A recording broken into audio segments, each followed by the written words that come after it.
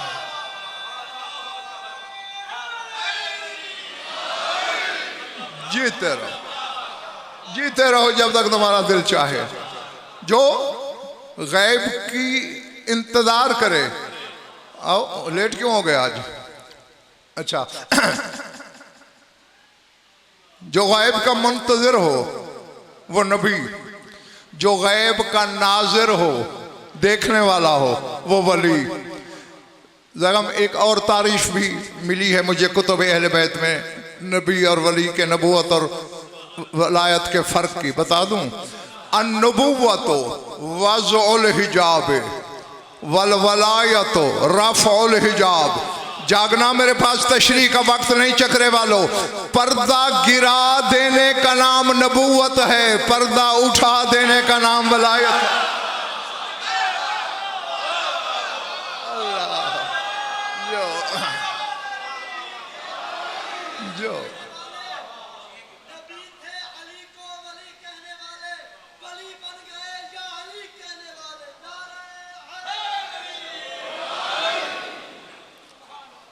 मेरे बच्चे क्यों बन गए वली या अली कहने वाले, ये पता है? और ये मैं बताता हूँ। वलायत की इब्तदा कहाँ से हुई है? इन्नमा वलियुकुमुल्लाह। पहला वली अल्लाह खुद है, और कायनात में जिम्मेदारी से कह रहा हूँ, सबसे पहले या अली कहने वाला भी खुद अल्लाह है।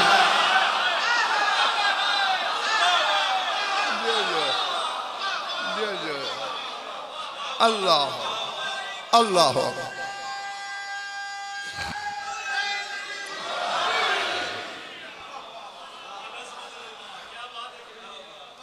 घबरा तो नहीं रहना मेरे सामने।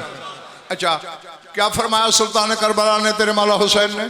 ऐ परवरदिगार, पहले तौहीद बयान करके तौहीद मनवाई, फिर क्या कहा? जालता कुलूब औलिया का मस्कनन ले मशीयत का व मकमनन ले इरादत का। ऐ अल्लाह, तूने अपने वलियों के दिलों को अपनी मशीयत का मस्कन बनाया, अपने इरादे के छुपने की जगह। और ज़ैगम, ये मैंने तेरे मौला अली की ज़बानी तारीफ पढ़ी है शिया कुतुब में। पूछा गया इमाम क्या होता है? फरमाया अल इमाम वक़रुल इरादतिल्लाह। इमाम अल्लाह के इरादे का आशियाना होता है। अल्लाह, समझ में आ रही है जी ना?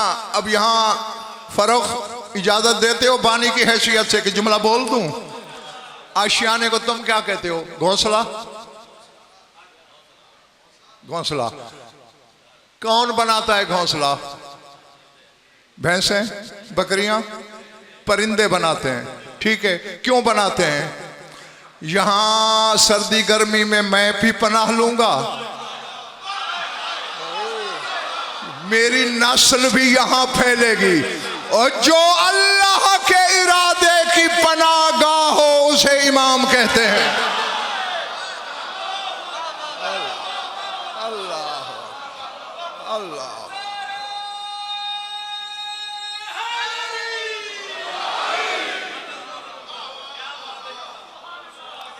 घबराहट तो नहीं हो रही ना दोस्तों? जहां अल्लाह का इरादा फल फूल सके। हुसैन तो फिर ज़गम वलियों का वली है। मैंने जुज़वी वलियों को भी देखा तो यही बात मिली कि दिल मशीयत इलाही का मस्कन और उसके इरादे के छुपने की जगह। मैं जल्दी जल्दी, चूँकि फिर वही बात है जो मौला अमीर फरमाते अन्नासो आदाओ मा जाहिलू हो।